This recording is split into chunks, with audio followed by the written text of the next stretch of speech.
So this podcast is about you and your journey in music and how you got to where you are now. Sweet. Love chatting about that. Could chat about it forever. So watch out. Well, yeah, it's up to you. Yeah, we'd love to hear all about it. So tell me first, you're from Vancouver originally, or that's where you're currently in? Yeah, born and raised. I mean, I grew up outside of Vancouver, like a suburb, but now I'm based here and I've been here for the past couple years since graduating from university. But very Cool. much like born and raised BC gal. Very cool. What was that like? I mean, it was amazing. It's a really incredible place to grow up. I don't know, but similar to I think a lot of other kids, like did a lot of extracurriculars, played a lot of sports. I think people associate BC obviously with like rugged outdoor camping and things like that, which I do some of now, but growing up, I mostly just like played sports and did musical theater. So it was later in life that I started living the quintessential British Columbia stereotype. It was only a matter of time. Only a matter of time. I like that. Yeah. So you did musical theater. How did you get into music originally? I was a really musical kid, like from the time I was kind of making sounds. And my mom she always tells me like I was trying to sing along to Celine Dion in the back of the car when I was less than a year old. So I've always been very musical. And I had a kind of a wild experience when I was 3 where I got to sing the anthem at an NBA game here. Wow. Back when Vancouver had an NBA team. And I feel like I always bring this up, but I just think it's funny because I guess my parents sort of saw it as the test. They were like, she sings all the time. She seems like a performer. Should we actually put her in stuff? And I didn't hate it and run away. So they were like, okay, let's ask around. And they got a recommendation for a local musical theater group and put me in singing lessons and piano. Wow. Well, how did you score the NBA thing at 3? That's blows my mind. That's awesome. Yeah, it was a little mind blowing. Just like now that I know 3-year-olds in my own life, I'm like, wow, that's pretty young to do that stuff. We had a family friend who worked, I think for the NBA franchise or maybe at the stadium. And he was on the phone with my mom. They were friends chatting. And then he heard me singing and he was like, what's that? To my mom. And she was like, oh, it's Michaela. She always is singing.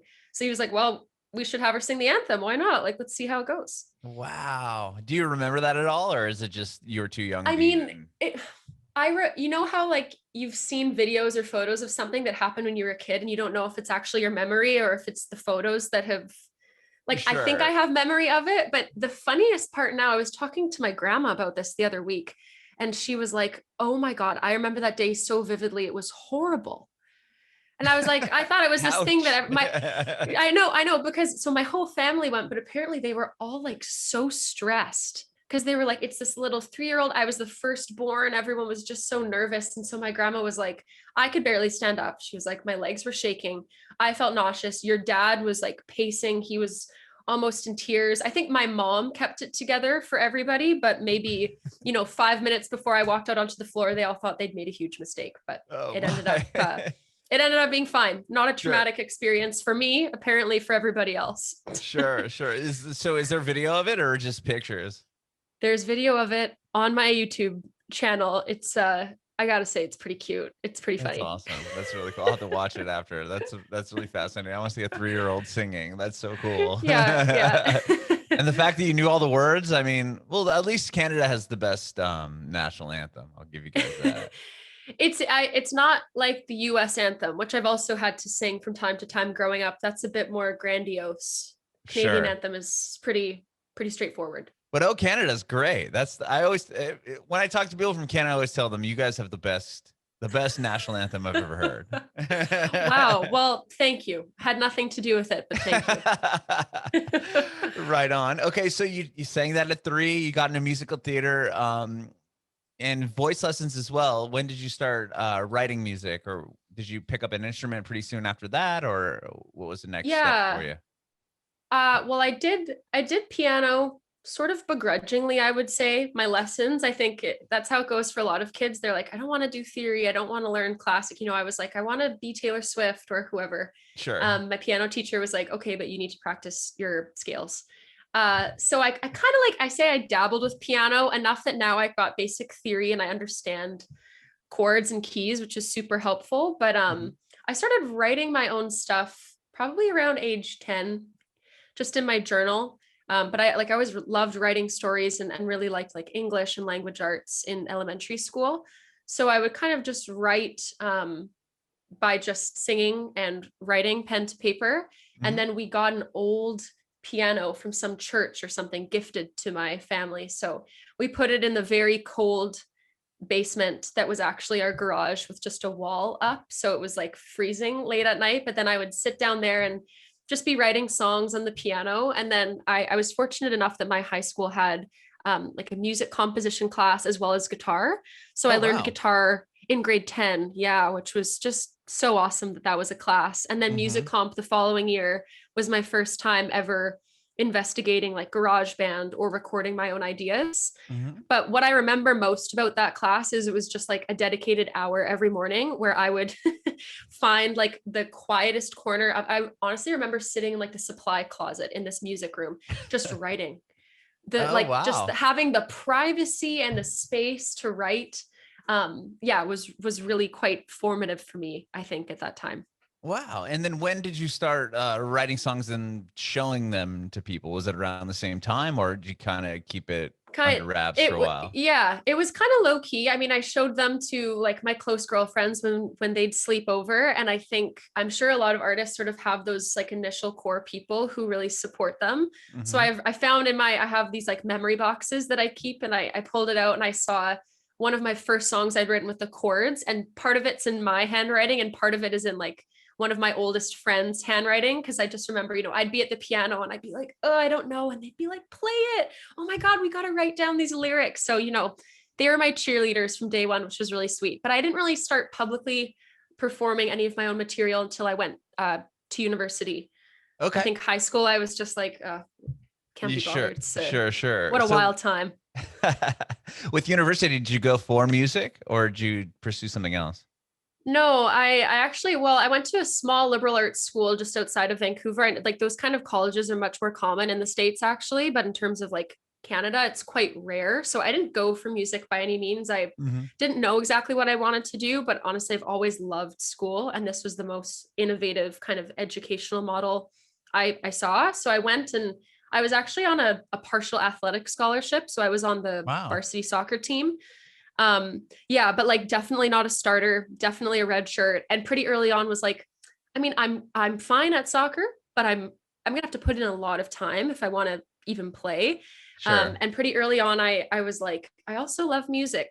So maybe now is a chance for me to sort of like leave behind sports, which I've done also my whole life, and focus more on music and writing. So I literally like flipped a coin with my roommate. Should I go the sports route and stick with it? Wow. Or should I create this new artistic identity for myself? And the whole point of doing stuff, I think, with the coin toss is as the coin is flipped, you're like, oh, I know what I want the answer to be.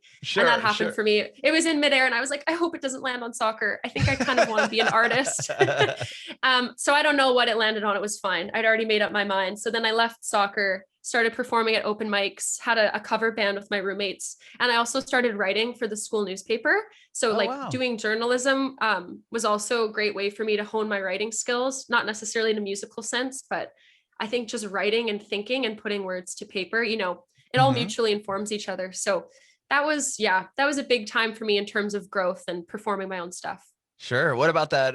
The first couple open mic nights, was that terrifying or were you excited? Like, tell me about that. Yeah. Performing is always, terrifying and exhilarating at the same time. Honestly, I was so much more brave when I was growing up, like musical theater until I hit puberty. I think I had like zero fear. Like me being off stage and on stage, there was no separation at all. But then as you get older, you start to be aware of the fact that other people like have opinions about you. Sure. And not all of them might be nice. So I think that, was a little bit paralyzing when I was in my adolescence and starting to write. But my school was really small, liberal arts, sort of hippy dippy, very supportive. So those first open mics were, awesome. And it was nice that people, it was cool that people sort of started like recognizing me on campus or associating me as like a singer or a musician or a songwriter. Because people had known me as a performer growing up, but being known as a songwriter or more of an artist was an identity that I think it's been a lot harder for me to own. So that was really cool at school. And people would be like, oh, I loved your song. And then like we'd have the school album and people would know all the words to my songs by the end of the year. And I was like, whoa, this is cool. What's the school album? They'd put out a record with a bunch of different students' music? Yeah, pretty much. I mean, the school when I went was like 6 years old. So it was kind of like a DIY spirit. So there were a couple really awesome people who were like, we want to build a recording studio. And the school was like, okay. So then they built a recording studio, and then there started to be some more music classes. But then it was just the initiative of some students who wanted to make an album with student music projects at the end of every year. So that was also like my first time being in a studio of any sort, recording my own music, which like, it's such an amazing feeling for people that have never done it before. I really can't describe it, but I was like, you're telling me this thing in my head, I'm going to put it in the mic and I can like tell people what I hear. And then it's going to go on a thing and people are going to listen to it. Like the whole process was amazing. That's so cool. What was the songs that you submitted for that record? Oh, they were some, I mean, I love them still. They're a little bit cheesier, like a little bit more acoustic sort of love songs, because I was in my first relationship at school. So it was also like everyone knew the campus was small. So everyone knew us as a couple. And then I would write these love songs and it was all very sweet. But one's called Fossilized, which was a song I wrote for my partner, who's still my partner now. And then another one was called Sweeter Than It Was, which I wrote about us going to Spain for a language class. Which, very cool. Can I speak Spanish? No. But we had a great time. French? No, my Spanish is way better than my French. I've loved Spanish since I was 5. Like my parents got me Spanish lessons with a family friend when I was 5. And I took it all in high school, but I've just never been able to stick it out. One day I'm going to live in a Spanish speaking country and I'll do it. But until then, you go. No. Okay. Well, tell me about Flux. So that looks like the first song that I see on your Spotify. Was that the first song that you like did a proper release for? Like, tell me about going from, this school record to putting out music as an artist. Yeah, it was a big jump. When I graduated school, even though I'd had awesome experiences in music and sharing my own writing, I didn't plan to go into music. I was like, oh, I'll just keep it as a hobby. So I jumped full time into work at a nonprofit, which is kind of where I thought I saw my life going. And within a few months, I was like, oh no. The little voice inside was like, you're not really happy and you really want to be doing music.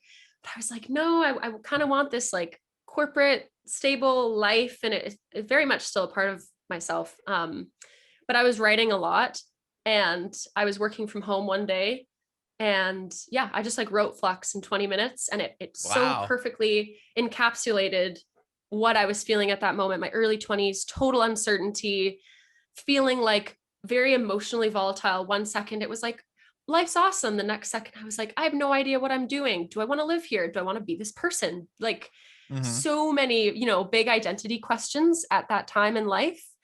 And the song just felt a little bit different to me. Like, I think it was the first time where I was like, this could be more of a commercial sounding song. It sounds like something I might be able to like hear out and about. And I reached out to a friend who had done some recording, and she connected me to this producer, Nigel. And so I like took a day off work and booked a session, which felt a little cheeky. Yeah. But I had vacation days, so it was fine. And that day is like burned into my memory, because when I biked home with the demo that night at like 2 a.m. after a really long session, I was like, the experience I'd had at school, it was that times 8,000 with like a professional producer. Oh yeah. He'd built up the drums and like the drop and the synth and like everything. And I was like, okay, I guess I'm doing this now with my life. So I mean, it was more complicated than that. You knew that was the moment. Was over. Okay. Yes. Yeah. Game over. Yes. Okay. Well, so it looks like I'm just going off your Spotify here. It looks like a lot of your songs were released either in this year or 2020. Where were you when COVID hit, and how how did that affect your music career and these releases? Yeah. I mean, it's affected everyone in so many ways. And I think like part of it, the timing was okay on my artist journey. And in other ways, I feel really bummed. I'd actually signed with the record label I'm with now, 604 Records. I started working with them at the end of 2020. 2019, officially signed in February 2020. And I'd Wow. already been working on my album with them. So I kind of did a demo deal. It went well. We'd been in the studio from like January-ish to literally the beginning of March, the week before COVID. So we had just finished everything in the live room for my album. So excited. And then COVID hit. So I had this full body of work. I had all these singles, but obviously a lot of the strategy was also sort of based on touring and getting people to know me and trying to get like different showcase spots. So things were kind of on hold, and it was hard because I had all this music, but was like, I want the release to be right, but I also don't want to wait forever because some of these songs I already feel like I've been waiting forever to share.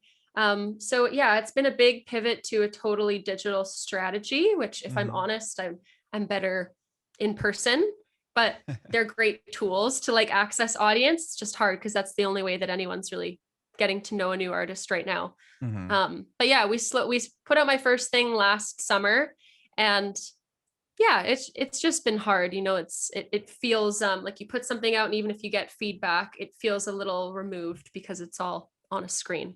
Sure. Well, how did you get the attention of 604 Records? Like, how did that relationship start?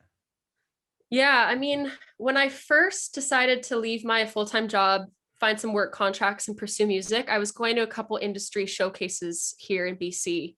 And I was like so nervous, such imposter syndrome. I remember sitting at this one in Victoria. It was kind of backed onto a festival called Rifflandia, but they decided to like host a panel for artists and like talk about, you know, a range of topics. And I met this producer named Louise Burns. First of all, I was like, oh, women produce music? Cool. Like, had not had that experience and didn't really know that many women anywhere in the world that were producing music at a high level. So listening to her talk, I just was like, whoa, she's so cool, so grounded. I'd kind of heard her name from other friends. So we connected, and she's signed with 604, and she's also like a regular producer and collaborator with a lot of newer artists. So her and I started working together, just the two of us, not affiliated with the label, just out of her house, pulled together an EP that I was going to release on my own as an independent artist. And then she sort of introduced me to some other people at the label and sent through some of my stuff to the head of the label, Jonathan. And then things just kind of happened from there. And then I was in Toronto, and I got to meet a couple other people at their Toronto location. And one thing kind of led to another, but I really feel like that initial relationship with Louise and putting myself out there, even though I felt so out of my element about it, you know, it really worked out for the best, and she's been incredibly supportive. That's awesome. That's really cool. And with those songs for that EP, did you just hold on to them, and are they going to be a part of the record, or? Yeah, still holding on to them. Two of them are on this record. They're kind of like a little bit reimagined from the time that we did them. We went back and tracked some new stuff with my other co-producer, Kevvy, on the record. But then there's a couple other songs we're still sitting on. I think they deserve to see the light of day at some point, but we'll see. It's funny. I sent her one the other week. I was like, this is still such a bop. She's like, I know. So we'll see. We'll see. All right. Well, so the record's done. How was it finishing it? Like, was that something you had to tackle during COVID? So we'd finished doing everything, you know, like tracking everything before COVID, thank goodness. So I was able to have friends and family come into the live room to record backing vocals. And there were like lots of people in the studio. So the energy of that was amazing. And then we kind of sat on the finished takes, but all the mixing happened virtually, which it was just a new experience for me, and it kind of makes it a little bit harder. And then there were still, with some songs in particular, songs that I think still actually needed some production work. And that made it really hard because we like send it to mixing, but then I didn't understand how the process worked. I was like, wait, I want to add this like keys part and take out this, and I might want to add a new vocal thing. And they were like, Michaela. But you know, very supportive. So we ended up putting some new twists on songs that really should have been finished. But yeah, being virtual just meant like lots of voice notes and FaceTimes with my other producer, Kevvy, looping in the poor mixer, who's amazing, who was like, sure, I'll add in these 5 new tracks today. Exactly. And yeah, it was good. Wow. Yeah, I must have been different working over Zoom, especially for like something like mixing. I mean, was it hard to kind of hear everything as far as like I mean, I don't know how great the sound would be coming through a computer. to computer to computer. I honestly would just like, listen in my headphones earbuds and try to figure it out. Yeah. And I'd be running around. Like at one point I was house sitting for a friend. So I'd be like outside and then I'd get a notification. I'd run inside, get my AirPods, and then I would run over to their piano and like record a thing. So I just kind of was like I don't know, like a little hamster running around for a week, just like obsessively listening to things and trying to listen, in the car, on these headphones, on different headphones, out of the computer to see if what I was hearing was what I wanted to hear. Sure. Yeah, it was an interesting exercise. That's amazing. And the most recent song that you've put out from the record is Too Good to Be Great. That's going to be on the album? Yeah, that's on the album. That's all the songs we've released so far. We've released 4. And they're all on the record Panorama, which is out next month. Mm-hmm. But Too Good to Be Great, I was really excited about that one. It was a song that caused us a lot of stress. But then when the final mix came through, I was like, oh, cool, this is a single. But until then, it had been a little finicky. Why is that? It was like a song that I knew it had a lot of potential, and so did my 2 producers. But then like, I just didn't know the identity of it. So it was coming back and I was like, this doesn't sound right. I don't know. So that was literally the song I was just referencing, where up until the final mix, I was like, could we add this part? Could we try this? Could we take this out? Could we change the percussion? And I would like literally send voice notes to Kevvy being like, let's try this. And be like, okay, and send through a couple ideas. Yeah. So it was a long process back and forth. There are a lot of mixes of that song. Okay. And the video is up as well. Tell me about the video. Was that a difficult process to do with the restrictions on everything? Yeah, kind of, but we've made it work. I'm so lucky. Like for all of my videos, I've gotten to work with a team of very talented people who also happen to be my close friends. So we've been talking about some of these concepts for a while, and they've been hearing the songs in different iterations for years. Mm-hmm. And my director and really close friend Miranda and I, we go for walks and bike rides all the time. We're always bouncing ideas off of each other. So I think when it became clear that restrictions here were still where they were at, it was like, Kate, we just got to do a video where it's just you. We booked the space at 604. So it was a max crew of 6 with COVID restrictions. So we were like, how can we within these somewhat challenging confines create something that feels really fun and special? And I do think sometimes you can create awesome work when you have limitations and boundaries in place, forces you to get creative. Sure. Definitely. And with the record, I mean, obviously next month it's coming out and COVID will still be a thing and touring probably won't happen quite yet. How do you feel about putting it out, and how aside from interviews and stuff, how are you going to, properly release it? Like, are you going to do like a live stream concert or anything like that? Or do you have anything planned? You sound like the voice inside my head that's on a loop every day. Michaela, what are you going to do? How is this going to work? No, they're great questions to ask. I mean, last summer I was fortunate enough here, and I anticipate this summer being the same here, where like outdoor things are okay. So last summer I planned a little like acoustic show, some different like outdoor venues, breweries, like open winery fields in BC. Sure. And that was a really great way. I mean, ideally I'd be playing with a whole band and we'd be in a like actual space, but I'm sort of thinking that might be the play again this summer, just to try and get performing in and perform in places that are safe and outdoors. And as vaccinations start to increase here too, by the end of the summer, who knows, maybe that capacity could increase. But I'm like so keen to perform this live. I don't just want to do virtual stuff. So a blend of like Zoom interviews like this. And then, being able to perform in person safely is sort of my goal. And even for an album release party right now, trying to figure out like, could I do right now? You can gather with 10 people outside. So I'm like, okay, could I do a rotation of 10 people in hour-long chunks and rotate through? They sit through the album listening party, 50 minutes, 10 minutes to sanitize, next 10 come in. So I'm like, oh, that's a cool idea. Who knows? I'm maybe biting off a bit more than I can chew with that, but we'll see. As many people as possible that I can connect with in person, even with like a mask on, is great. Sure. That's awesome. Well, I can't wait to hear the record. And thank you so much for doing this today and being flexible with the time and everything. Oh my God, of course. I have one more question for you, Michaela. I want to know if you have any advice for aspiring artists.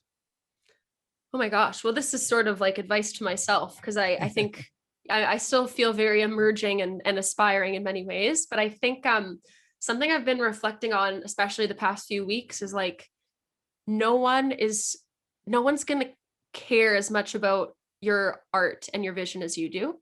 And that sounds kind of like defeatist, but I don't think it actually is. It's like you are the person that's going to be the ultimate champion and advocate. You're the only person who sees your vision 1,000% clearly. So you really have to like trust in it, believe in it, chip away at it. And obviously like work with a team. I could not be here if I was not working with so many incredible people. But I think just remembering that the ultimate like fuel in your tank is you and your own vision, and you got to be your own self advocate. But it's a good exercise. Yeah. And self-belief, and like, you know, asking for what you want and just like doing what you want and what you see. Bringing it backward.